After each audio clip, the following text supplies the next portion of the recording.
Y para empezar, bueno, pues tenemos a alguien que es todo un acontecimiento, diría yo, desde sus primeros libros en la novela histórica.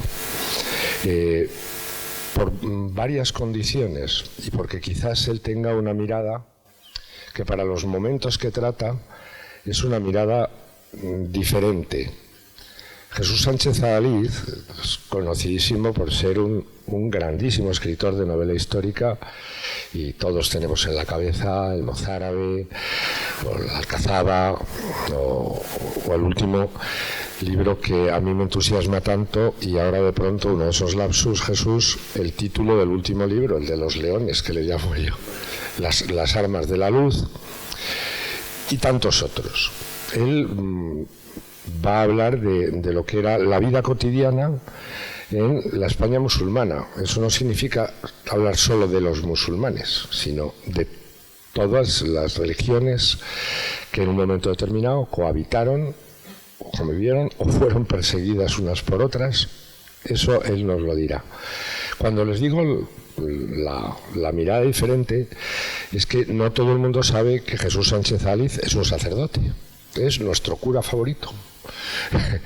Y tiene una grandísima formación académica, ha sido, que no lo crean, juez, abogado, juez, etcétera, y ahora es un canónigo.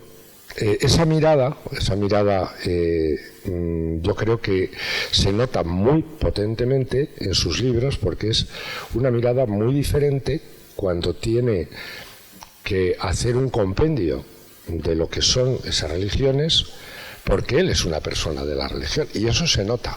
Y hay toda una serie, aparte de que hay veces que directamente él quiere novelar personajes muy atractivos desde su punto de vista y desde el punto de vista de todos. Pero les daba este matiz porque me da la impresión de que es un matiz que ayuda a comprender mejor la obra de Jesús. Yo he creído que a esa nueva luz, al leer determinadas novelas, te das cuenta que efectivamente tienen... Al venir hacia acá estábamos hablando de algo que ayer, en los cursos de verano del Escorial, suceden cosas que yo creo que se están recuperando, y es la charla, me imagino que entre ustedes, pero también entre los diferentes cursos y entre la gente que somos ponentes de las disciplinas más diversas, ¿no? Y ayer, la noche, eran unos señores que hablan de física y de química y son unos científicos, tal, y de pronto, ¿se han fijado ustedes de qué color son las vidrieras por fuera de una catedral gótica? Y se han fijado que si entran dentro de esa catedral, al verlas desde dentro, las vidrieras tienen otros colores. Bueno, me explicaron por qué y cómo lo hacían los científicos, ¿no? Y estaba ahora, a la hora de presentar a Jesús, pensando que también, al saber determinadas cosas, vemos la luz esa que entra por las vidrieras y que a lo mejor, en cierta manera, ilumina lo que son los textos de Sánchez Adalid. Y yo no voy a soltar más rollo y les dejo con él, porque sí les digo, si alguien ha buceado en los textos, en los archivos, en el pasado, ese ha sido él. Algunas cosas a mí me han dejado sorprendidísimo en esta última novela, que ya les digo, que narra una serie de acontecimientos, ¿no? Ha cogido, de hecho, protagonistas son los condes catalanes que acaban asaltando Córdoba. Yo tampoco sabíamos, sí, que había habido algo así, pero el personaje central es un clérigo.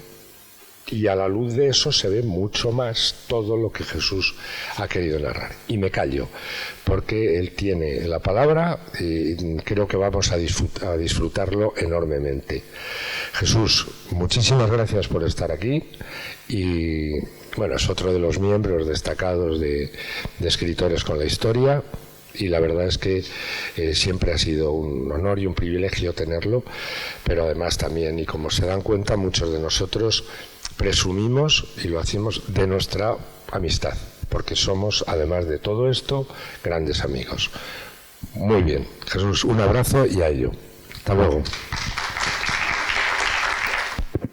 Ahora, ¿me han oído? Y si no repito, ¿sí? ¿Me han oído?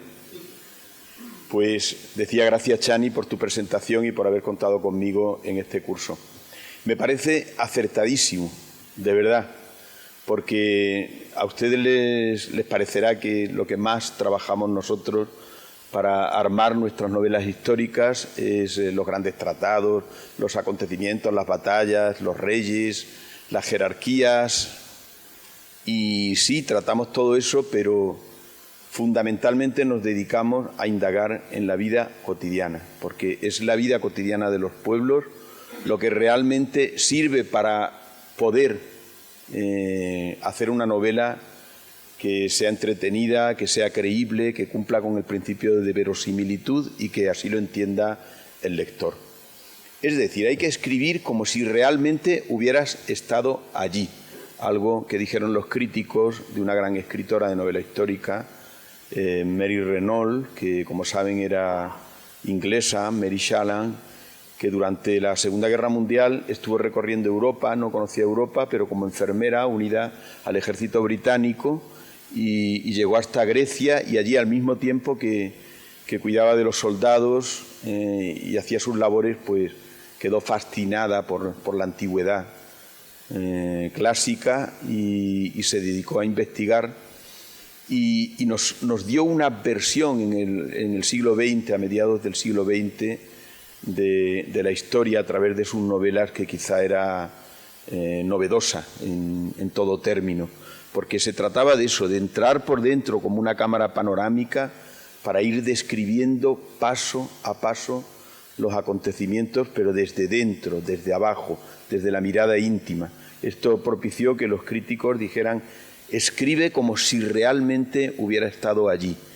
Y además de eso, el hecho de que en las grandes universidades anglosajonas su obra sirva como elemento complementario para entender, por ejemplo, el siglo de Pericles, con Alesias de Atenas, una gran novela, o toda la era de Alejandro, el porqué, las motivaciones de este personaje tan grande de la historia que quizá está contaminado por el mito, ¿no? Y que ella de golpe le dio un tono humano. Esto me planteé yo cuando escribí mis primeras novelas y sobre todo en la novela El mozárabe.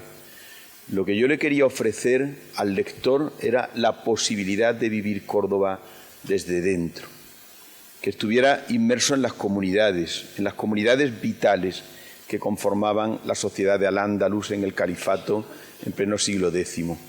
Y aunque supiera, como no, porque era necesario, cómo se vivía en Medina Zahara, quién era Abderramán III al-Nasir, Alakén II, Hisen II, Subun Walat, cómo una embajada que venía del norte entraba dentro de Medina Zahara, cómo se desenvolvían, cómo funcionaban los traductores, pues además de eso, que pasearan por los mercados, que conocieran las conversaciones de la gente, sus inquietudes, sus miedos, sus ilusiones, sus sombras, sus luces, el presentar esa Córdoba que quizá en otras novelas había visto yo que estaba demasiado aderezada literariamente con elementos muy románticos, pero faltaba eso, el pulso de la sociedad cordobesa del siglo X.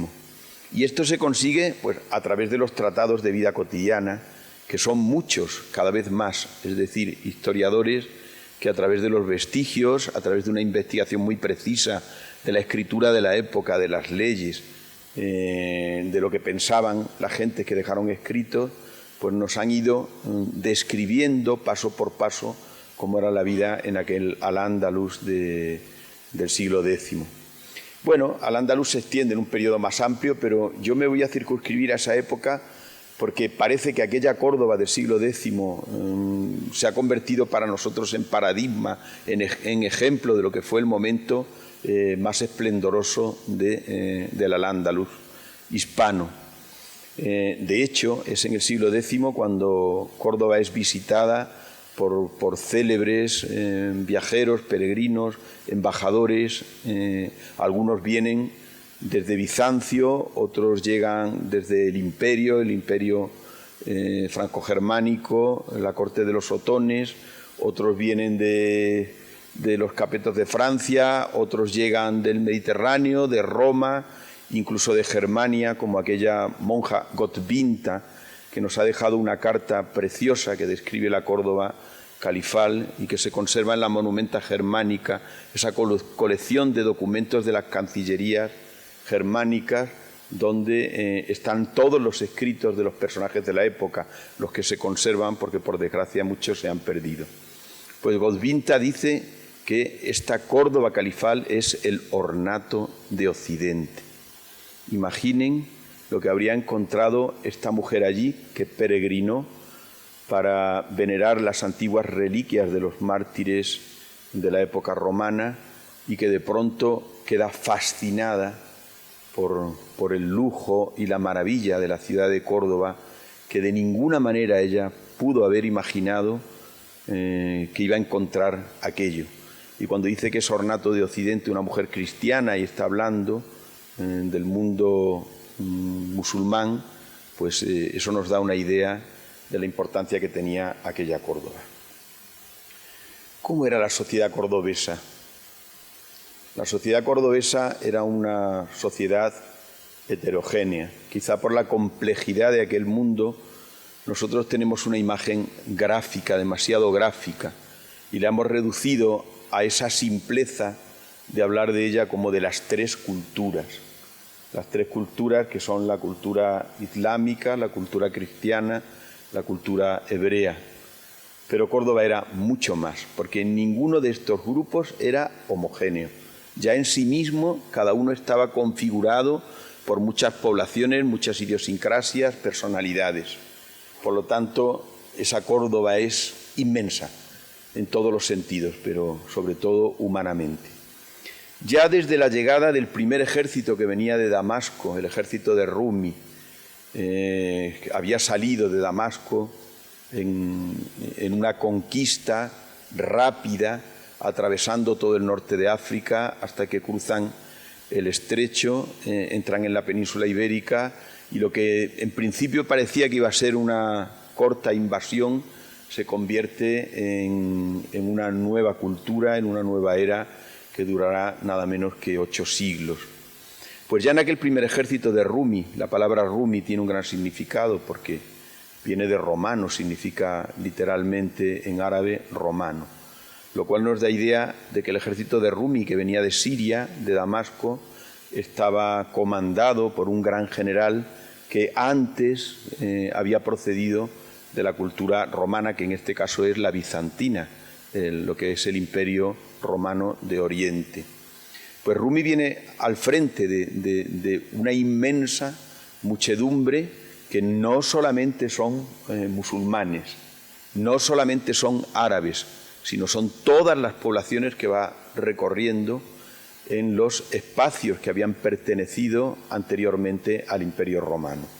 Estamos hablando pues de la misma Siria, de Arabia, del Yemen, de Egipto, hablo con los nombres que conocemos ahora, de los países que conocemos ahora, los nombres que ahora para nosotros identifican a esos territorios, pero algunos tenían nombres amplísimos ya en época romana, como Berberia, etc. Pues lo que es Argelia, lo que es Túnez, lo que es Marruecos. Esa población que van recogiendo ya de por sí es heterogénea, porque ahí hay antiguos pobladores del Imperio Romano que después han sido influidos también por los pueblos bárbaros. Acuérdense que cuando vive Agustín de Hipona, el gran obispo, primer filósofo de la historia y santo, fundador además de la orden que da nombre al lugar donde nos encontramos, el monasterio del Escorial, que es de Agustino. Pues San Agustín pertenecía a la sociedad romana, indudablemente. Él se había convertido al conocer a San Ambrosio con uno de sus sermones, pero vivió en África, y es en África donde desenvolvió toda su obra, todo su apostolado. Pues esos territorios netamente romanos, con esas ciudades que eran romanas, después vivieron unas vicisitudes muy semejantes a las que vivió la península ibérica, el Bajo Imperio, la llegada de los pueblos llamados bárbaros, y después configuran unas sociedades que son, en algunos lugares, como aquí en Hispania, pues la que llamamos hispano-romana y visigoda. Pues todos estos pueblos se van uniendo al ejército de Rumi y seguramente todos atravesaron el estrecho. Por lo tanto, en la primera Córdoba, que es emiral, la sede del gobierno del emirato, ya con el omeya Abderramán I, la sociedad está compuesta por sirios, árabes, yemenitas, egipcios, donde también vendían lo que luego fueron coptos, como es natural, es decir, que seguramente también venían cristianos, muchos judíos y muchos bereberes, tribus que, al hablarle de una zona que era más rica, que era más fértil, donde había valles en los que podían cultivar y en fin, y poner en práctica esa agricultura más de subsistencia por el clima, que aquí era mucho más fácil en las grandes vegas de los ríos, pues se van instalando y van dando forma a lo que anteriormente habían sido los municipios romanos y después las ciudades visigodas. En ellas se instalan y en ellos empiezan a desenvolver su vida. Cuando va pasando el tiempo, la población se vuelve más compleja todavía, porque dentro de la población islámica hay dos tradiciones, recordarán, ¿no? Dos tradiciones islámicas que surgen prácticamente en los inicios de la Umma, que es la comunidad de los creyentes del Islam. Y además de eso, muchas razas que no se mezclaban entre ellos. La nobleza árabe que viene con los omeyas ocupa la cúspide de aquella sociedad, en lo más alto de la pirámide, se instalan en el centro de la ciudad de Córdoba, le dan forma, allí edifican sus palacios, cada uno de los barrios tiene una configuración propia, sus propias murallas, y están cerrados con sus puertas diferentes. En unos vivirían los árabes, en otros los yemenitas, en otros vivirían los bereberes, y después ya divididos por gremios. Y en otro amplísimo barrio de la ciudad, pues vive la población originaria que no modifica su vida, sino que sigue siendo cristiana. Los que en un principio se llaman dimmíes. Dimmíes son los que llamaremos posteriormente mozárabes, es decir, aquellos cristianos que son descendientes de los hispanorromanos y visigodos y que han conservado su religión, sus tradiciones, su propia jerarquía eclesiástica, su forma de vida, sus iglesias, sus leyes, sus jueces, en virtud de la al-dimma, que significa el pacto. Por eso ellos se llaman dimmíes. La palabra mozárabe, de origen persa, se utilizará mucho después, a partir del siglo XII. Pero en el siglo X son dimmíes. Como dimmíes se llaman hoy todos los cristianos que viven, por ejemplo, en Turquía o que viven en cualquier país musulmán, en Tánger, le llaman dimmíes. El dimmí es el hombre del libro. Las gentes del libro, para los musulmanes, son los judíos y los cristianos. Tienen un pacto de asociados. Cuando los cristianos son sometidos, se les da la oportunidad de mantener sus costumbres y su religión en virtud de ser gentes del libro, siempre y cuando paguen un tributo. Ese tributo, el jaray, se paga anualmente y te permite no convertirte al Islam. Este tributo, que con el tiempo fue siendo cada vez más gravoso, propició que mucha gente se convirtiera al Islam, y ya configuran una nueva población, los muladíes. Son los conversos, los que han sido cristianos de origen, pero que ahora son musulmanes porque se han dejado circuncidar y porque además de eso han jurado la ley de la Sharia, es decir, no hay más Dios que Alá y Mahoma es su profeta. Pero no creáis que por eso han pasado a formar parte de pleno derecho de la jerarquía islámica. Configurarán también su propio barrio, el barrio de los muladíes, conservarán muchas costumbres precedentes en la forma de vestir, de comer, de celebrar la fiesta, y muchos de ellos serán musulmanes solamente de nombre, es decir, para adquirir el estatus, por decirlo de alguna forma, de ciudadanos de la Umma, pero que sin embargo siguen viviendo de alguna forma la manera cristiana, por lo menos en los primeros años. En medio de todo esto están también los judíos. Los judíos formaban parte de la sociedad de la península ibérica ya desde la revuelta de Berqueba, desde la gran diáspora que se produce después de la destrucción de la ciudad de Jerusalén. Se distribuyen por amplios territorios del Mediterráneo y, por supuesto, aquí en la península ibérica, que con el tiempo llegarán a llamar Sefarat, y de ahí viene el nombre de judíos sefardíes. Pues bien, como van viendo, no se trata solo de 3 culturas, son muchas culturas, porque cada una dentro de ellas tiene su población. Dentro de los cristianos tampoco la población mozárabe es homogénea, porque ya anteriormente había una división que se había mantenido hasta el siglo VI. Los cristianos llamados romanos, es decir, que procedían de familias romanas, y los cristianos pertenecientes a la sociedad visigoda, que como saben se convirtió, que aunque vivió una gran herejía, la herejía arriana, después de la conversión de Recaredo, pues pasan todos a formar parte de la Iglesia católica. Pero las diferencias se notan. San Agustín está muy cerca, San Isidoro de Sevilla está muy cerca de la invasión musulmana, muere antes, pero faltan muy pocos años. En la noche de los tiempos es un espacio cronológico muy corto, y él ya en sus escritos, en sus cartas, en su exégesis de las leyes, pues aprecia perfectamente que esa división existía.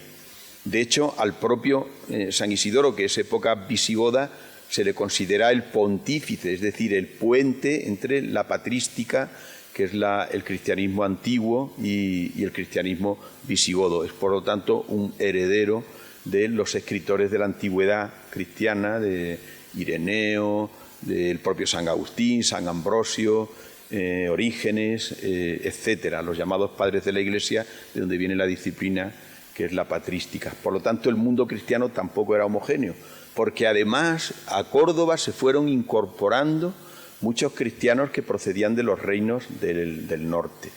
Hay una franja, ¿saben?, la Marca, que como una especie de frontera y una tierra de nadie en medio, que separa el mundo cristiano, que está en el norte, y el mundo islámico, que está en el sur. Pues permanentemente los cristianos del norte van a Córdoba, y además van a instalarse a Córdoba, igual que la emigración no es algo de hoy día. La emigración ha existido siempre. La población siempre ha buscado aquellos lugares donde puede vivir mejor, donde le puede dar mejor educación a sus hijos, donde puede prosperar. Y la llamada de Córdoba era muy grande. Córdoba es una ciudad que crece, y crece de una manera impresionante, sobre todo en el siglo X, hasta el punto que llega a ser tan poblada, tan saturada, que la existencia de las 2 grandes ciudades palaciegas, que son Medina Zahara, donde se va a trasladar la nobleza omeya, y Medina Alzaira, donde va a trasladarse Almanzor con toda su parentela y con todos sus afines, pues configuran 2 núcleos de población que están fuera de la Córdoba califal, que ya por el hecho de estar tan saturada, tan poblada, la vida se estaba haciendo bastante incómoda. Pero sí podemos hacernos un mapa de la ciudad en el momento más esplendoroso. Por ejemplo, en el año 970. ¿Cómo era aquella Córdoba? Pues Córdoba, como todas las ciudades islámicas, tiene en su centro una población compleja, una suerte de laberinto, que se llama la Medina. Ahí las calles y callejones confluyen unas en otras de una forma muy compleja y que solamente conocen los ciudadanos. La finalidad de la Medina, que es un ejemplo, una forma de edificar, una forma urbana que ha sido traída sobre todo de Oriente, Es fundamentalmente defensiva, porque solo los pobladores saben dónde confluyen las calles. Si la ciudad es invadida, en un momento dado el que ha invadido la ciudad se pierde dentro de la ciudad y es muy fácil asaltarlo desde las terrazas, desde los balcones, porque le cuesta trabajo salir de ella. Algo absolutamente diferente a lo que eran los municipios romanos. Recuerdan cómo eran las ciudades romanas, que eran todas lineales, formadas en cuadrículas, con los cardos que son perfectamente identificables. Hoy en la ciudad de Mérida, en la propia Córdoba, por debajo de la Medina, los arqueólogos han sabido identificar perfectamente cuál era la Córdoba romana y cuál es la Córdoba islámica que está edificada por encima, pero se puede identificar perfectamente el trazado de aquella ciudad romana. Lo mismo sucede en Mérida, en Zaragoza, en Tarragona, en tantos otros sitios, ¿no? Y esta medina, además de tener una finalidad defensiva, es porque es un núcleo fresco, fresco en el sentido de que el propio laberinto protege las casas que están más o menos en sombra. Las edificaciones además no son caprichosas porque se busca que el aire del norte pueda entrar y pueda pasar a través de las calles, de los callejones, para refrescar las casas.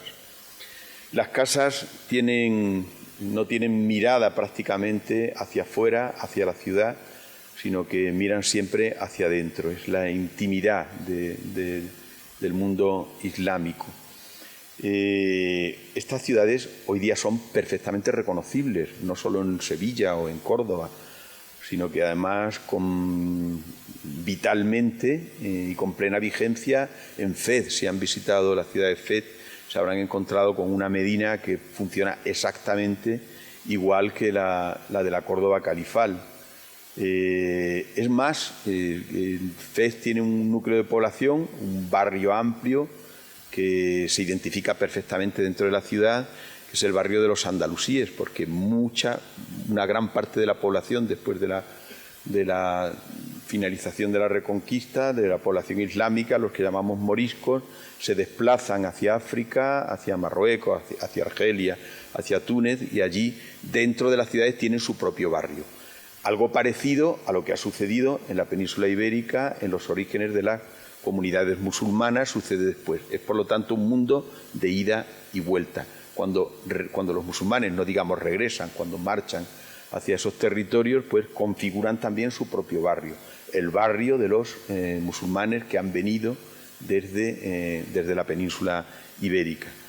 Estos moriscos pues conservan en estas ciudades sus modos de vida que hoy día son, como digo, perfectamente vigentes. La Medina tiene también acceso al zoco. El zoco es fundamental para la vida de la ciudad islámica. Es un centro de encuentro, es donde se compra, es el emporio, es el lugar donde se puede adquirir todo, donde se puede reparar todo, donde se pueden concertar negocios, donde se pueden hacer encargos, donde se puede pedir cualquier cosa, porque al zoco llegan desde todas partes permanentemente caravanas que traen todo tipo de productos que de ninguna otra manera se podían encontrar en la ciudad. Fuera de la Medina y fuera del zoco hay unos grandes espacios llamados almagacenes, que es de donde viene la palabra almacén. Entonces decimos el almacén, viene del almagacén, que son grandes naves, generalmente frescas, muy bien edificadas, donde se guardaban todos los productos que después tenían que rellenar las tiendas, los estandes, los tenderetes que conformaban el zoco.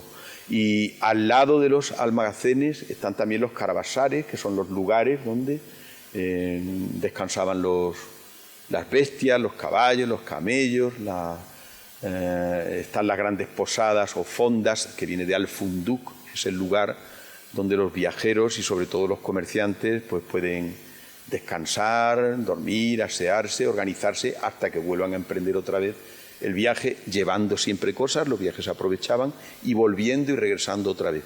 Algunas de estas caravanas hacían solo 2 viajes al año, uno de ida y otro de vuelta, pero otras que iban a lugares más cercanos, como podía ser al mar, podía ser a Málaga, pues estaban permanentemente en movimiento, con breves periodos de descanso. El zoco es un mundo maravilloso. Allí no se va solamente a comprar, se va también a entretenerse. Esto de lo cual nos quejamos ahora y que nos parece tan sorprendente, que la gente vaya el fin de semana a los grandes almacenes a dar vueltas solamente por allí, aunque no vayan a comprar, sino a ver el último disco, tal, muchas veces sin dinero, pues no se crean que es una cosa nueva. A mí cuando los padres se quejan, es que los niños van a pasar el fin de semana allí, ¿qué harán allí? Digo, pues lo que ha hecho la humanidad siempre, satisfacer la curiosidad. Es un mundo colorido, un mundo donde está todo, y es el mundo de los deseos, ¿no? Donde si tienes dinero pues puedes adquirir cosas. Pues lo mismo sucedía con el zoco, era un mundo colorido, que además se recorría con un placer inmenso porque tenía lugares de solaz, de descanso, con fuentes, con frescura, donde te podías refrescar. Ibas al barrio de los perfumistas y aquello estaba lleno de aromas, como es natural, puesto que los perfumes se estaban elaborando también allí, con las diversas esencias. Ibas al barrio de las especias, al lugar de las especias, y allí se mezclaban todos los aromas de las especias. Ibas a las comidas, carnicerías, pescaderías, cueros, todo lo que uno puede imaginar. Los dulces fascinantes. Si van a la Medina de Fez alguna vez, vayan a la parte de los dulces, donde además acuden enjambres de abejas, porque son atraídas por el aroma de la abundante miel con la que se fabricaban aquellos dulces. El zoco estaba muy reglado. No se crean que aquello es una anarquía donde cualquiera podía llegar y establecer allí su chiringuito y empezar a funcionar. Todo estaba regulado por la isba. La isba es una especie de tratado muy complejo que elabora y reelabora las leyes de la umma, la llamada la sharia, la ley islámica, para que no se vicie. La ley coránica es una ley generalista, amplia, pero que necesita ser interpretada. Son, por lo tanto, los reglamentos particulares, los tratados de isba. Los tratados de isba son fundamentales para conocer la vida de las ciudades. Yo tengo que decirle que para escribir mis novelas he hecho mucho uso de estos tratados. Hay dos que son indispensables, el de Aben Abdún y el de Aben Sikari. Estos dos intérpretes de la ley reglan puntualmente la vida en el zoco, cada barrio, cada lugar, y siguiendo esa reglamentación tan precisa te puedes hacer una idea de los productos que había en el zoco, de cómo la gente iba al zoco, porque además el zoco tenía su jerarquía. Estaba el síndico nombrado por el califa, que era, por decirlo de alguna forma, el director general de la organización del zoco. El zoco es como una gran ciudad, de hecho dentro del zoco también vive gente y tiene los guardias del zoco. Y están también los inspectores o almutacenes, que son los que recorren en todo el zoco permanentemente para que no haya engaño, para que las cosas funcionen bien, para que las cloacas, los lugares donde van los desechos, la limpieza, en fin, aunque por supuesto no sería como es ahora, ni mucho menos, pero pensando que hace 1000 años aquello estaba bastante organizado. La ciudad tenía sus alcantarillas, esas alcantarillas se pueden ver además, ¿no?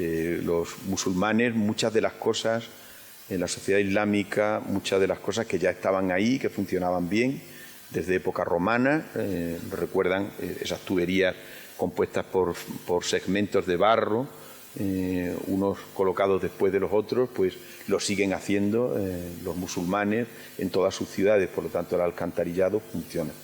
Funcionan las fuentes. Del zoco la gente puede ir a la mezquita, de hecho tienen que ir 5 veces al día a hacer las oraciones, esas 5 oraciones que son una de las obligaciones fundamentales de la sociedad islámica. Pero también pueden ir a la iglesia a rezar, puesto que en el barrio de los mozárabes o de dhimíes funcionan las antiguas iglesias, están los monasterios, los conventos.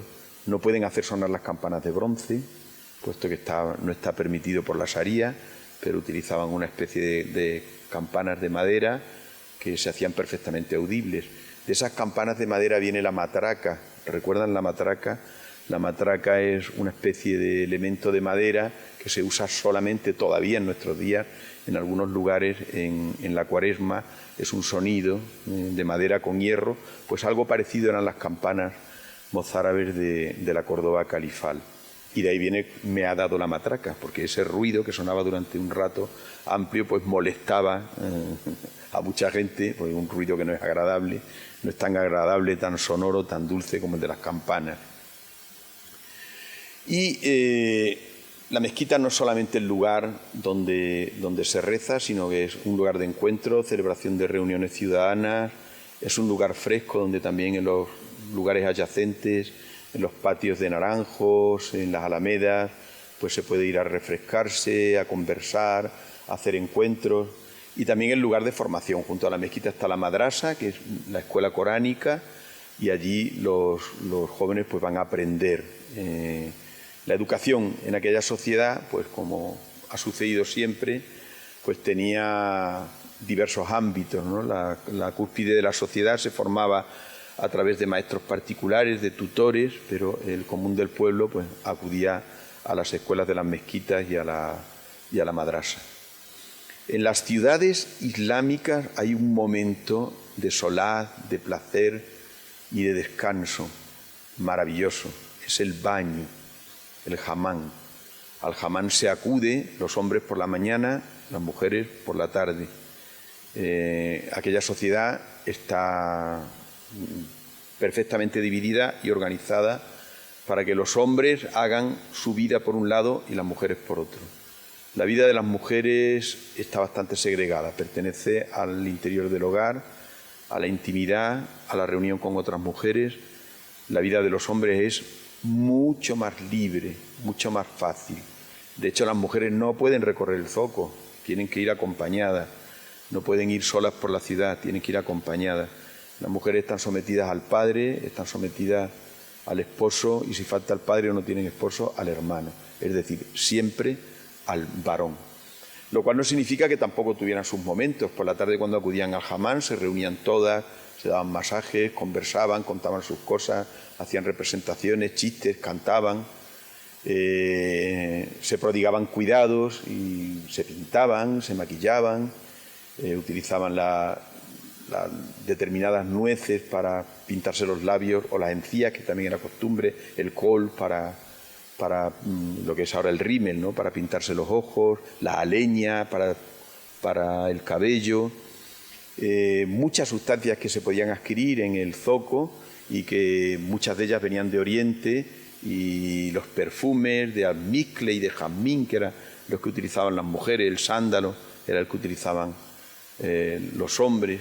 Y con estos perfumes pues se hacían regalos, en fin, ese era el momento en el cual todas ellas estaban en el baño. Es que estaba absolutamente prohibido para los hombres en ese momento, ni siquiera el guardián del hamán podía permanecer por la tarde, sino que había un equipo, por decirlo de alguna forma, de mujeres que se ocupaban del hamán.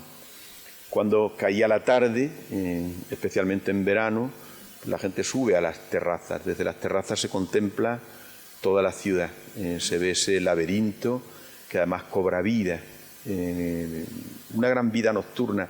Si uno lee los poetas andalusíes, descubrirá cómo se celebraban fiestas, cómo se bebía vino, siropes, de donde viene la palabra jarabe, el sirop. Es una bebida dulce que se hace con flores, curiosamente, flores o frutas, pero se puede hacer también con rosas. Cómo todo esto se refrescaba, sí, se refrescaba, se hacían hasta helados y sorbetes. Sorbete también viene de sirope. Con la nieve, que estaba en la Casa de la Nieve. La Casa de la Nieve ocupaba un lugar y allí había un pozo, un enorme pozo, en el cual se recogía una gran cantidad de nieve que se traía de las montañas y que era una nieve que permanecía allí, costaba muy cara, pero se utilizaba en verano pues para refrescar las bebidas, para conservar las carnes o el pescado. Al-Ándalus es, por lo tanto, un mundo variopinto y rico. El Tratado de Vida Cotidiana nos da la posibilidad de conocer la vida de los pueblos. Las relaciones entre estas comunidades era una relación de convivencia, pero en el sentido de convivencia paralela, es decir, cada uno vivía en su barrio, mantenía sus costumbres, matrimonios mixtos apenas existían, pero en cierto modo es convivencia. Es un paradigma en este sentido, que durante un cierto periodo de tiempo pudieran vivir todas estas culturas, todos estos mundos en una ciudad. Cada uno celebraba sus fiestas. Los cristianos tenían una gran fiesta que era la Ansara. La Ansara es la fiesta de San Juan, de donde vienen las hogueras de San Juan, que se siguen haciendo en muchas ciudades, porque los cristianos salían fuera de las ciudades para celebrar su fiesta, encendían esas hogueras y acudían también, como no, el resto de los pobladores, tanto musulmanes como judíos, porque allí se daban carnes, se daban comidas, los platos típicos, dulces. La amplia gastronomía de España en todos sus territorios está bastante trufada de la influencia del mundo andalusí. La elaboración de todos estos dulces de miel, pestiños, idéntica a como se hacía en aquella época, muchos tipos de rosquillas, los churros, los buñuelos, este tipo de productos ya se hacían en el mundo andalusí, y en algunos sitios han conservado la forma de hacerlos exactamente igual, puesto que tenemos recetas o tenemos descripciones en las cuales se ve cómo los mazapanes, dulces de almendra, turrones, el turrón se sigue llamando turrón en todo el mundo islámico. Si ustedes van al norte de África, a cualquier ciudad, encontrarán un puesto de turrón como aquellos que había en los pueblos cuando éramos pequeños, que se cortaban las grandes mazas de turrón con las cuchillas, pues los podrán encontrar todavía. Ahora ya todo lo tenemos muy empaquetado, muy elaborado, muy colocado, pero antes todo era a granel, ¿no? Entonces muchas de estas cosas todavía, hay muchos aromas que nos recordarán a la infancia, aparecen en todos estos lugares. Es triste que después el fanatismo, el viciarse, ¿no?, la vida de la gente, ese misterio que hay también en el ser humano, que al final tiene la virtualidad de estropearlo todo, ¿no?, que con el paso del tiempo los propios movimientos de la Reconquista, el encuentro de poblaciones más diversas, más intransigentes, el movimiento de poblaciones desde el sur mucho más fanáticas, que traían un islamismo más radical, pues fueron haciendo que grandes núcleos se quedaran vacíos, núcleos de población, que entraran dentro de las ciudades poblaciones que eran, por decirlo de alguna forma, más intransigentes, más salvajes, con menos cuidado, que las ciudades se deterioraran, y después ya en la época almohade la vida es diferente. Muchas de estas ciudades ya tienen una población más intransigente, más radical.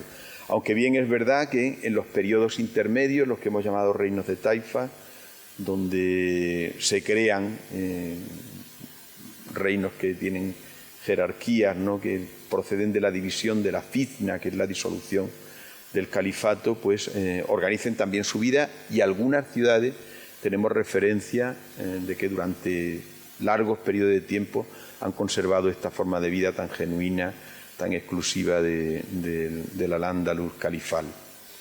Bueno, haciendo un relato hermoso y en este caso sí romántico sobre un paseo por la ciudad de Córdoba, pues un viajero que viniera de fuera, como la propia monja Godvinta o el abad Juan de Gorce, que vino de la corte de los otones, o el embajador Recemundo, Rabí Ben Zaid, pues podía encontrarse el sonido de la voz de los minaretes, el almuecín, como llamaba a la oración de los fieles, como después se escuchaban a su hora las campanas de madera, como al pasar delante de cualquier iglesia de repente le inundara el sahumerio, que era el olor del incienso, y escuchara el canto de la antigua liturgia hispano-romana y visigoda, que además era una liturgia en griego, curiosamente, puesto que era la liturgia de San Juan Crisóstomo, la del origen de la Iglesia. De ahí viene que en la liturgia mozárabe se diga agios, agios, agios, santo, santo, santo, en lengua griega, y que delante del nombre de los santos se coloque el agios.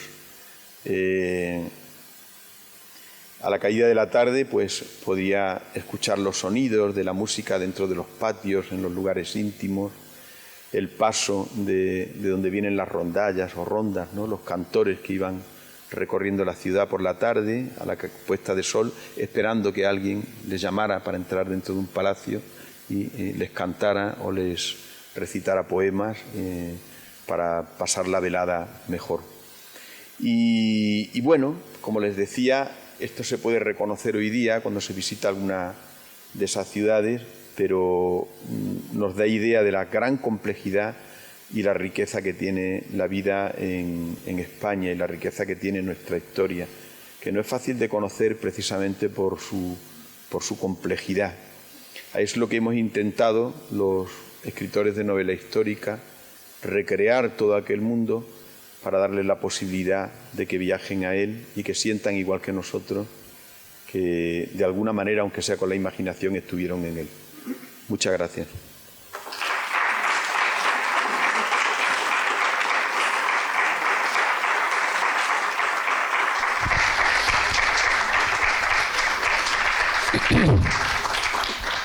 Hoy vamos a tener un buen tiempo para el diálogo. Yo quería iniciarlo con un elemento que siempre me ha importado mucho en ese mundo que has descrito, que es la posición de los hebreos. Luego hablaré en mi parte de algo de eso, pero hay un elemento, cuando se produjo la invasión y conquista musulmana, los judíos, los hebreos, tienen un papel destacadísimo, por lo que yo he visto, y es para compartirlo y para que si no estoy acertado me corrijas. Los visigodos habían tratado pésimamente a los hebreos, los habían realmente machacado. Cuando se produjo, por lo que yo he ido viendo, tras la batalla del Guadalete, prácticamente cuando van entrando en las diferentes ciudades, desde Córdoba, incluso a Mérida, a todas ellas, quienes se hacen en muchos casos cargo de la administración de las ciudades son los propios judíos. O sea, durante ese primer periodo, ni siquiera califal, porque Abderramán viene un poquito después, ¿no? Y ellos se encargan prácticamente de sustituir, en cierta manera, lo que es la administración goda por una administración musulmana que ellos llevan. O sea, hay un tiempo en que se nota que los hebreos están muy cercanos. ¿Por qué? Porque la gente que viene, cuando ya viene Abderramán, me gustaría que ampliaras un poco más eso, cómo es la llegada del príncipe migrante, ¿no? Y lo que eso significa y por de dónde viene. Pero este tema de los hebreos va a ser trascendental durante mucho tiempo, hasta posiblemente la llegada de los almorávides y de los almohades, que los meten no solo en el mismo saco, sino que los persiguen de una manera tremenda. Porque lo que yo he visto en la época ya de la frontera del Guadiana era que, por ejemplo, el rey Alfonso VII pone a un judío a recibir a los judíos que vienen huyendo de la persecución almohade. Me gustaría un poco que contaras cómo fue, porque claro, hay un esplendor sefardí increíble. Bueno, ahí está Maimónides, ¿no? Los judíos, más que estar al frente de las comunidades, lo que sí hacen de enlace, porque nos tenemos que situar. Este ejército de Rumi, es decir, los primeros musulmanes que entran en la península ibérica, pues ya vienen con ellos también judíos y vienen también cristianos, son los que hacen de enlace. Los judíos de la península ibérica, por ser muchos de ellos comerciantes y porque además tienen contacto con otras poblaciones del Mediterráneo, son políglotas. Hablan el árabe, hablan la lengua vernácula hispana, la que se hablaba en casa, la lengua rústica que venía del latín, conocen otras lenguas. Entonces, imagínense el yemenita, un árabe que viene al frente de aquel ejército, cómo se entiende con la población para poder hacer el pacto o para poder explicarle el sometimiento, ¿no? Pues la forma de hacerlo es a través de estos intérpretes. Entonces los judíos hacen de intérpretes. Y es verdad que los invasores se sirven de ellos, porque invasión es eso, no nos cabe la menor duda. Entonces se sirven en un principio de ellos. Hay algunos indicios que hacen referencia, ¿no?, a los contactos y a cómo los propios judíos se ofrecen desde un primer momento, lo cual se identifica en algunas crónicas, como en la famosa crónica mozárabe que se escribe 20 años después de 40 años, perdón, después de la invasión islámica, que cuenta un poco cómo es todo, que lo hacen un poco culpables de la llegada de los musulmanes, esta manía de buscar siempre culpables, ¿no?, dentro de la historia. Y lo que seguramente sería es eso, un enlace, ¿no? Los judíos permanecen durante todo el periodo califal, permanecen también durante la época almohade de una forma mucho más incómoda, y almorávide, y después permanecen también cuando los diversos territorios son reconquistados. Sabe que al rey Alfonso X y Fernando se los conoce como reyes de las tres religiones, porque son las tres religiones: judíos, musulmanes y cristianos, ¿no? Y bueno, lo que sí es verdad que tenemos grandes personajes judíos que ocuparon puestos importantes de consejeros. Acerramán III tuvo uno, Haddai, el judío famoso, que era un médico que hace un tratado de medicina que se conserva hoy, además, muy importante, pero que le sirve también como consejero. Él se fía de él en muchas cosas. Esto lo hacen también los mozárabes. Acerramán, que es muy listo, es un hombre tremendo, pero muy listo, y sobre todo Alaquén, que ya sí es cultivado y culto, muy culto, cultísimo, pues se sirven de gentes del libro como consejeros. Es curioso el nombramiento de obispos por parte de los califas, utilizando el privilegio paulino. El privilegio paulino se basa en lo que explica San Pablo en una de sus cartas, por las cuales hay que obedecer al emperador, aunque seamos cristianos. Estamos en el mundo, pero no somos de él, pero se permite, ¿no?, a la jerarquía, que será lo que después de la conversión del Imperio Romano hará que en la cúpula de la sociedad esté, tanto la Iglesia como la jerarquía del imperio, ¿no? Y de esto se sirve a Acerramán primero y después a Alaquén. Entre los nombramientos está el de Rabí Ben Zaí, llamado Recemundo, en pago por las embajadas que había hecho en la corte de los otones y en Bizancio, pues le nombra obispo de Liberris, lo que es Elvira, que hoy es Granada, a este clérigo, que es un hombre muy culto, muy preparado, también políglota, que hablaba 5 lenguas y que fue consejero del califa. Y después nombra también a Ben Qasim, y nombra también a Asbaq Ben Nabil y a Ben Odaila, que serán metropolitanos de Sevilla, metropolitanos de Toledo. Todos el califa hace uso de ese privilegio. Y esto no se asombren, porque el privilegio paulino ha estado vigente hasta el franquismo. Inmediatamente después de la muerte de Franco, a instancia del cardenal Tarancón, el rey Juan Carlos I renunció al privilegio paulino, que aquello fue famoso, pero todos los reyes lo habían ejercido, incluidos los califas. Existía en época visigoda, existía en época romana, que es de donde viene. En época visigoda aparece en el derecho canónico. Lo hacen uso de él los califas, aunque no asombre, pero hacen uso de él. Se conserva, y hasta Franco lo utilizó, porque Franco también proponía y nombraba a los obispos. Por lo tanto, parece que hace 2 días, pues, pero es que es verdad que existía. Sí, hay un elemento... Ahora nos parece una cosa del pasado, pero es que... Pero estaba ahí. Hay un elemento que a mí siempre me ha impactado mucho, ¿no? Es precisamente que Córdoba fue sin duda la ciudad más importante del mundo. O sea, en ese momento. ¿Y por qué se produce eso y por qué se produce en Hispania, ¿no? Entiendan 2 elementos absolutamente claros. Cuando llegan aquí esa invasión musulmana, la inmensa mayoría de los que llegan es, como muy bien ha explicado Jesús, aparte de los jefes, digamos, del ejército, lo que llevan son bereberes muy salvajes y recientísimamente. O sea, ¿qué es lo que se encuentran?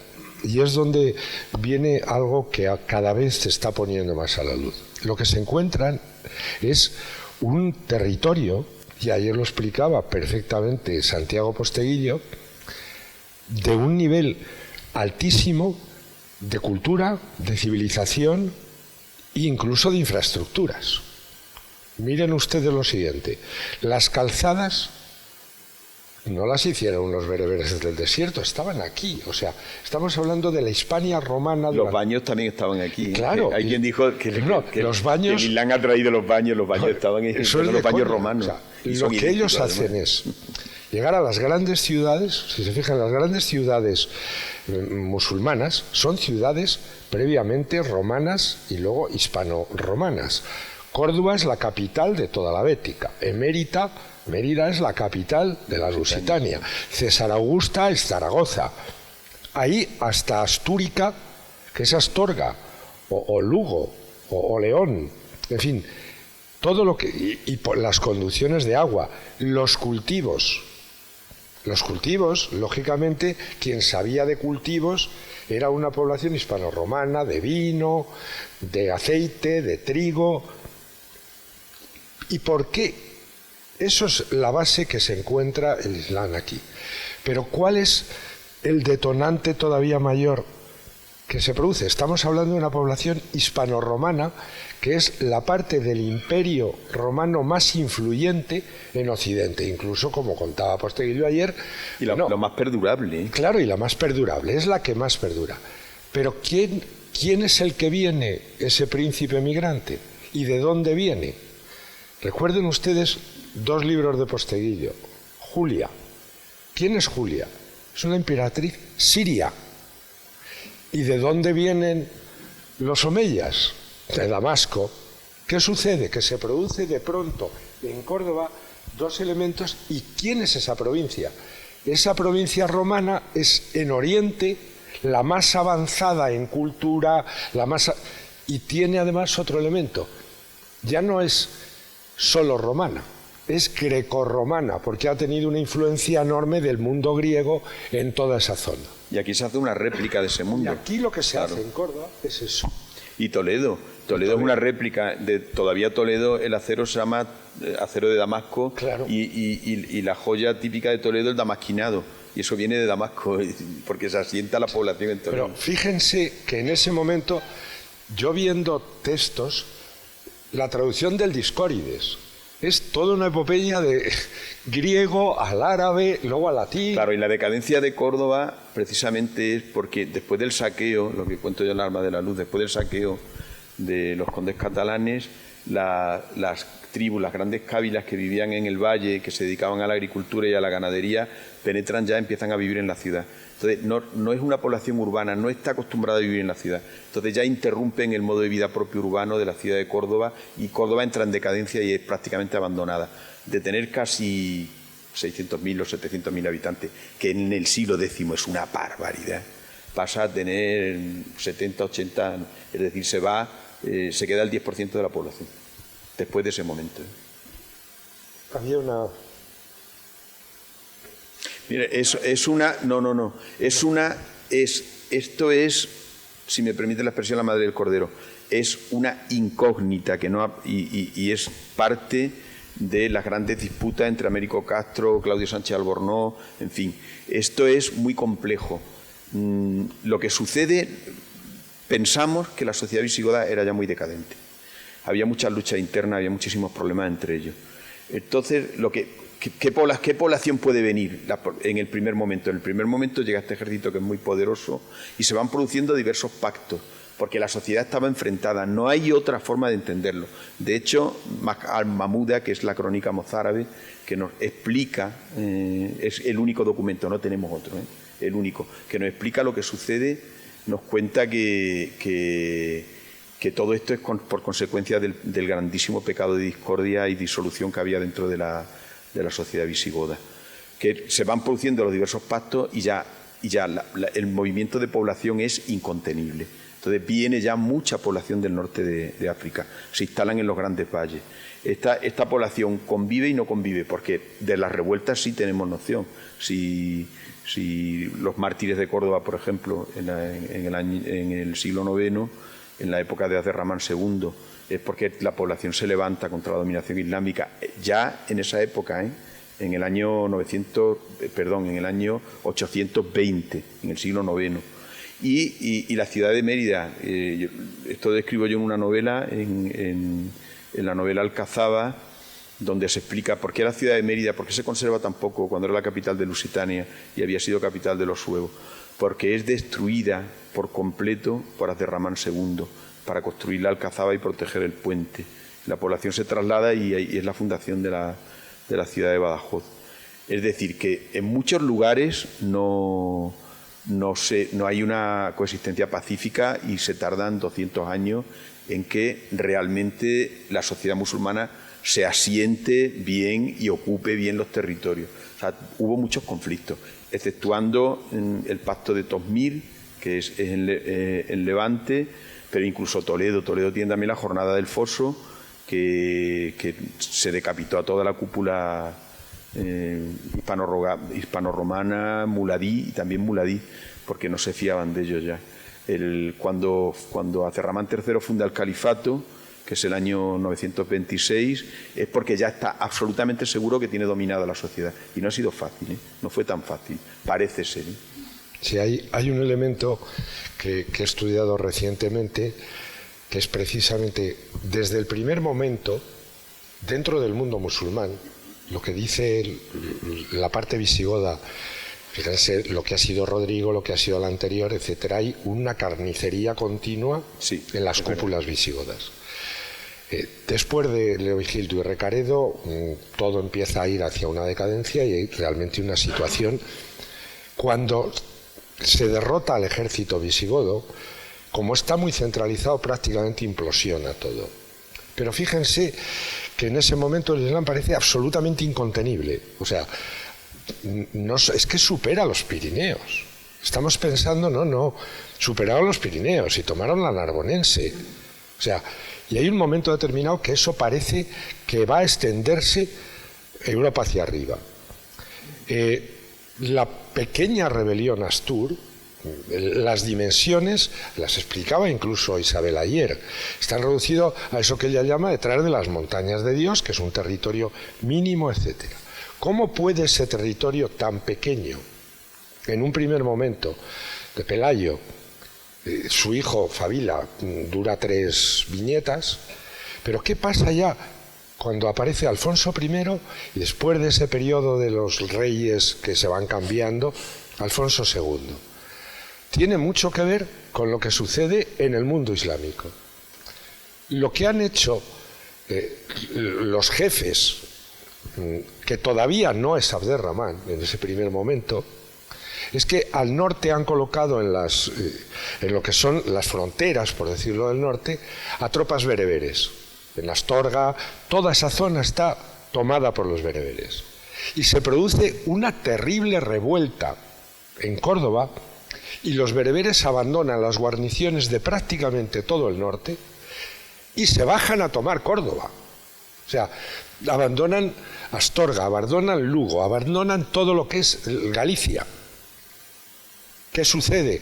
Eso es aprovechado muy bien por Alfonso I y luego por Alfonso II para primero establecer su frontera en lo que es las estribaciones de toda la cordillera cantábrica y yermar el Duero.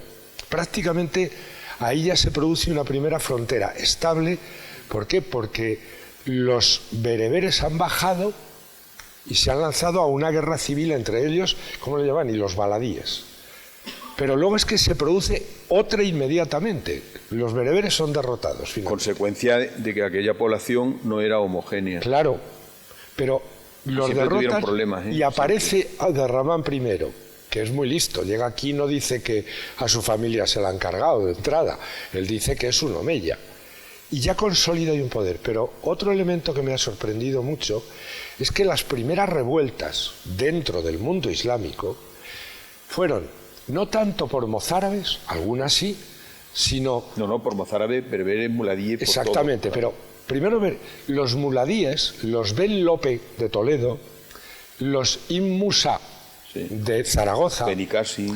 Son continuamente, hasta llegar a Absun, el de Bobastro, que lo que tiene de problema continuamente el Islam son las rebeliones interiores, tanto... Pero me hace gracia, de cristianos conversos, o sea, de lo que son muladíes. Es que el califato, que dura muy poco, apenas 3 generaciones, es una isla, claro, es una isla de sosiego en medio de un mundo complejísimo. El Islam esto que se ha presentado, porque nosotros, la historia es tan compleja que la hemos estudiado como un mapa, de una forma gráfica. Entonces, tú ves la España musulmana y parece que es algo homogéneo, el imaginario te engaña, pero es complejísimo y tienen problemas permanentemente entre ellos.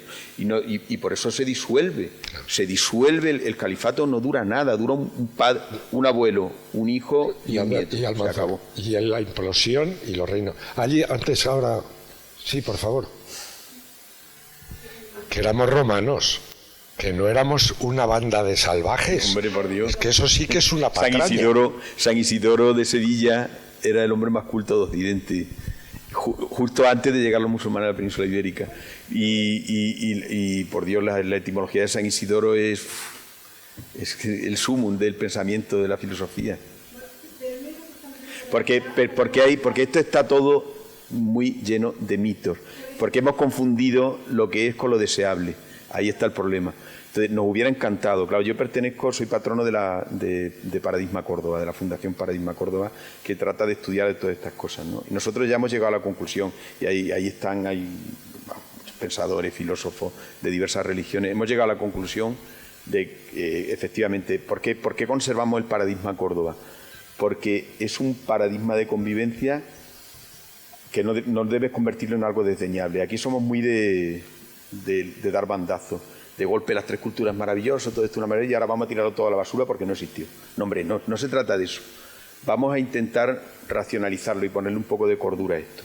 Durante el califato hubo un paradigma de convivencia, sí, posiblemente o no tanto como hemos deseado, lo hemos teñido de romanticismo, pero sí existió. Lo que tenemos que hacer es convivir nosotros hoy. Eso es lo que tenemos que hacer, porque el pasado no existe. Entonces no podemos basar la génesis de nuestra convivencia, el ideario de nuestra convivencia en lo que fue el pasado, porque no lo conocemos, ya no es, el pasado ya no es, fue.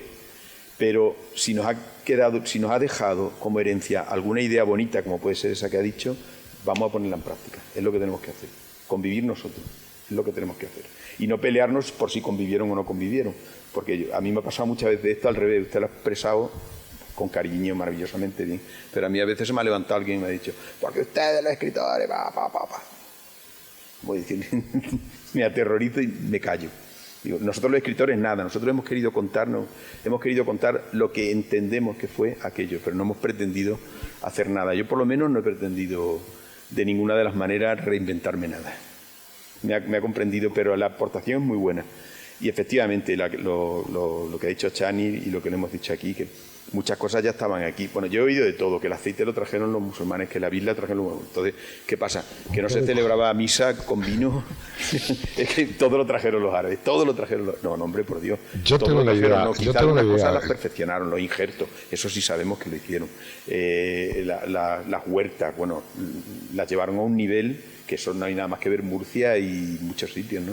Entonces, claro que perfeccionaron muchas cosas, pero nadie ha traído todo está en permanente reciclaje. Vamos a pensar que el ser humano somos una maravilla que está aquí para conseguir con amor y con verdad lo mejor de todo y no para tirarnos trastos a la cabeza permanentemente.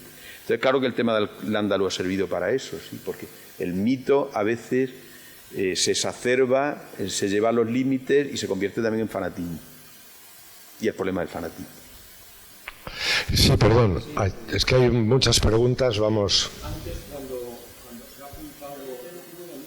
Lo comparto completamente. Bueno, fíjese hasta qué punto... El llamado barrio de Morería de Mérida, donde está la excavación arqueológica, está debajo de las consejerías. Si alguna vez van a Mérida, entren a ver, porque ahí están los palacios del Bajo Imperio, junto con las edificaciones visigodas, las únicas quizá que se conservan en la península ibérica, y se ven los estratos diversos y se ve que seguramente lo visigodo era lo que dice esa nata, lo ha explicado muy bien. Yo también comparto esa idea. Y la crónica Mahmuda, la crónica mozárabe, es el único, por desgracia, documento que tenemos, y una carta que está en el Archivo Histórico Vaticano. Son los únicos documentos que conservamos, ¿no? Dan idea de eso, bueno, del desastre que eran. Mire... No mitifiquemos porque precisamente todas esas rebeliones vienen inmediatamente porque, vamos a ver, convivencia o cohabitación no significa que no hubiera unos invasores que eran los que mandan y otros que tienen una categoría de ciudadanos de segunda o de tercera o de cuarta. Les ponía un ejemplo, es que no podían ni siquiera tener campanas de bronce. Las tenían que tener de madera. O sea, es que no, té tolerantes. Durante un tiempo y muy poco, un poquito dentro de las gentes del libro. Pero ni siquiera con los muladíes, que eran conversos, se produce eso. De la misma manera que usted dice, y con toda la razón, los godos, R. Caredo, quien logra finalmente que haya una concordia y se convierte él al catolicismo, que es un elemento de intentar que las dos poblaciones tuvieran ya una osmosis. Pero lo que era el mundo godo es tan terrible internamente que, bueno, es que a priori la batalla del Guadalete la tenían ganada. Pero es que las dos alas de caballería son los viticianos que no solo huyen del campo de batalla, no, es que se dan la vuelta y atacan. Eso es un hecho evidente. Lo que dice Jesús me parece tremendamente relevante. Si nos que vamos al mito de Al-Ándalus y decimos que eso era una maravilla y de flores, acabemos siendo tan bobos que pretendemos que una población en su inmensamente berebere y totalmente salvaje civilizara a una provincia romana de 9 siglos. Y eso es ser un bobo. ¿Qué sucede? Que efectivamente cuando aquí aparece en Córdoba, es mi opinión, cuando aparece en Córdoba esa fusión de alguna manera de lo hispano-romano y por otro lado que te llegan lo mejor del otro mundo, lo grecorromano, y hay un tiempo de absoluto esplendor que es donde posiblemente se produce el nivel de mayor tolerancia, por decirlo así. Tolerancia que desaparece de una manera feroz. Eso sí, tolerancia con los que vivían sometidos, cuidado, que ya hay una población al norte a la que se ataca de una manera terrorífica. Y porque Alaquén es un ecléctico, por claro, lo que es un ecléctico. Es que Alaquén, o sea, es un musulmán complejísimo. Seguramente Alaquén era hijo, nieto de cristianos, tenía mujer cristiana, no tiene harén, funciona de otra forma. Es un hombre que hace una gran biblioteca con libros de todas las lenguas, es un ecléctico. Y Alaquén es el que posibilita la tolerancia de la cual surge el mito.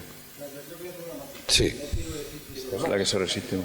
Pero porque puede ser que vamos a dejarlo en lo siguiente, quizá igual que ha dicho, yo también me imagino, porque esto es un magma que es muy difícil, hay tantas hipótesis, no sabemos. Yo he tenido mucha curiosidad con todo este tema y creo que me he leído casi todo lo que hay. Y yo me he hecho la idea de que es una cosa intermedia, más que una liberación. Dijeron, bueno, a ver qué va todo tan mal que a ver qué pasa ahora, porque además todos pensaban que este ejército iba a venir, bueno, y se iba a llevar lo que fuera y se iba a marchar porque no pintaba nada aquí y se quedan. Es que la crónica mozárabe dice eso. La población hispano-romana mira para otro lado, diría yo. Y que va viniendo más gente. El ejército no viene un ejército en tropel de golpe, no es un ejército continuo. Me parece que primero estaba ahí, después ahí, después ahí, después ahí. A ver.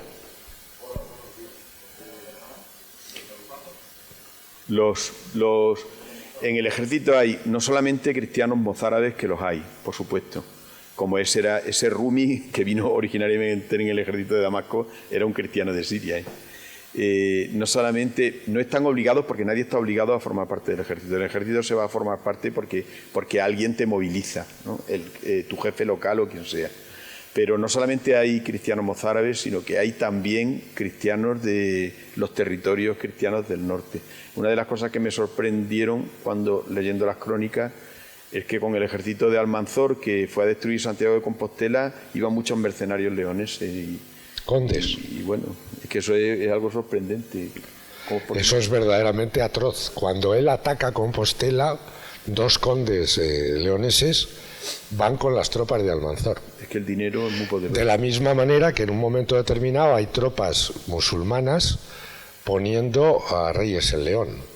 O sea, pretender con una idea que es lo que estamos intentando decir, como con una idea estática, lo que son tantísimos siglos, es casi imposible. Bueno, no es que es imposible, está todo llenísimo de matices. A mí el último que me ha sorprendido de una manera ha sido darme cuenta que las primeras rebeliones, a las que tiene, aparte de la bereber, que tiene que confrontar y que van a marcarle al califato toda la vida, son rebeliones de muladíes. ¿Por qué?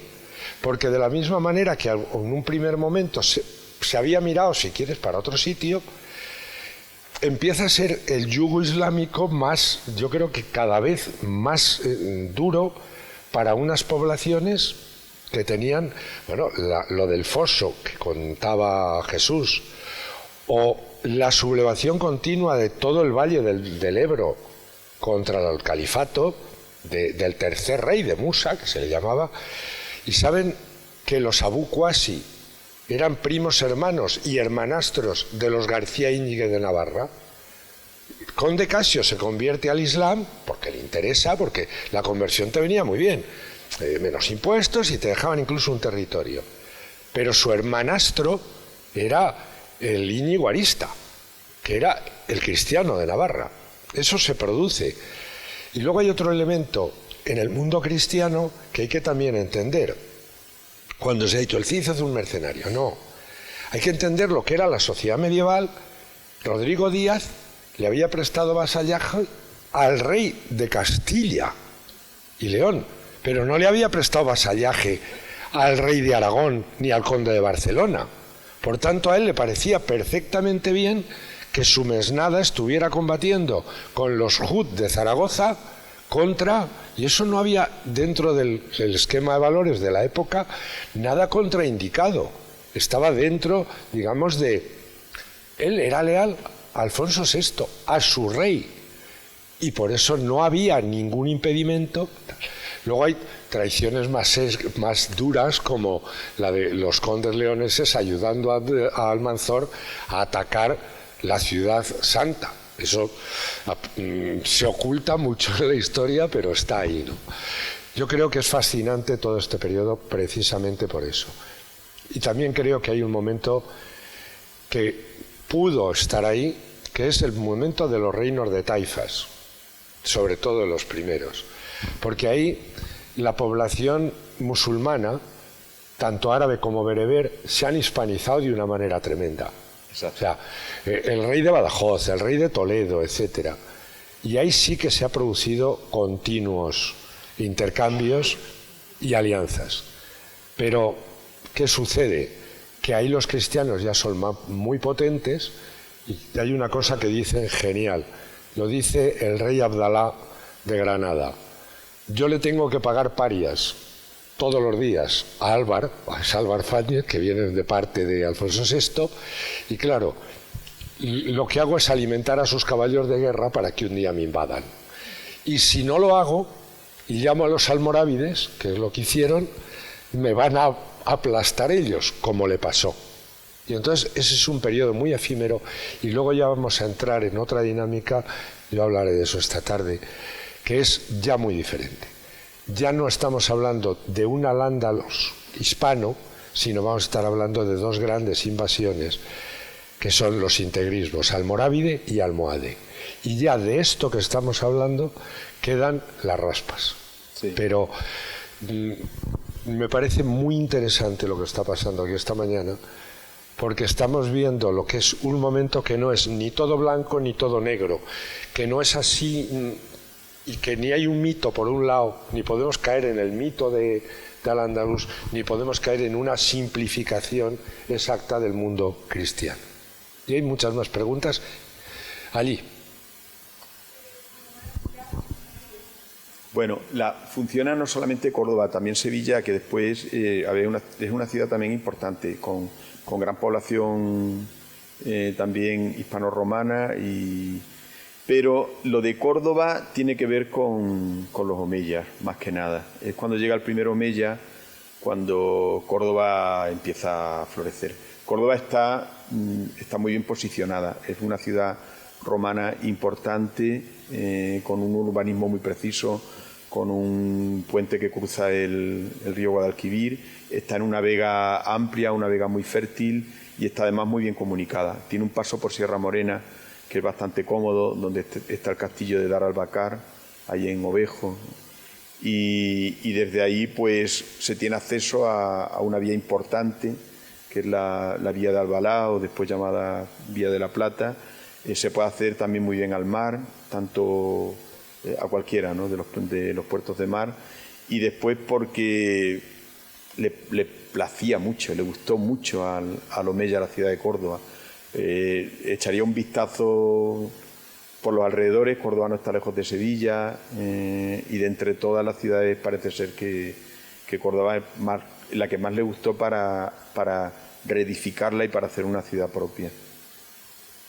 Era la capital de la Bélgica. Era capital una de las grandes capitales, claro. Bueno, yo ahí no voy a entrar, en lo último, no voy a entrar para nada. O sea, no me interesa esa polémica en absoluto. Me parece artificial, entonces no voy a entrar. No voy a contestar, ya me lo han preguntado más veces y no tengo por qué yo rebatir a nadie, nada, son sus ideas y ya está. Entonces no voy a entrar en esa polémica. Y con respecto a lo primero, es tan complejo que necesitaría yo otras 2 horas para hablar de todo eso, ¿no?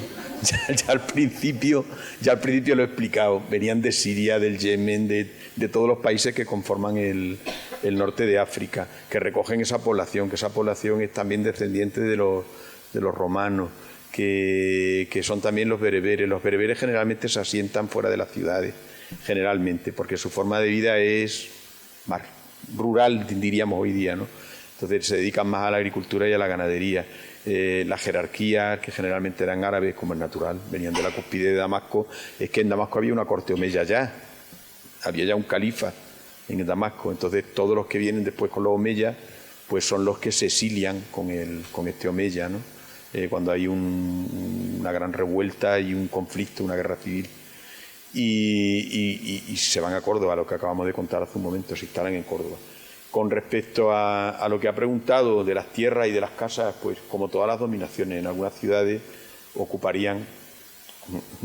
Lo que tenemos claro es que los palacios de la jerarquía visigoda, todos, porque de hecho tenemos la referencia de la reina Egilo, que se convierte además en una de las esposas de uno de los conquistadores, ¿no? Y él se va a vivir al palacio, viven en los palacios en Mérida. Sí saben los arqueólogos perfectamente que donde en su momento estuvo el pretorio y después estuvo el palacio de la jerarquía visigoda, fue ocupado por la Cora en la época emiral y después desaparece porque la Mérida califal no existe, es solamente una alcazaba, ¿no?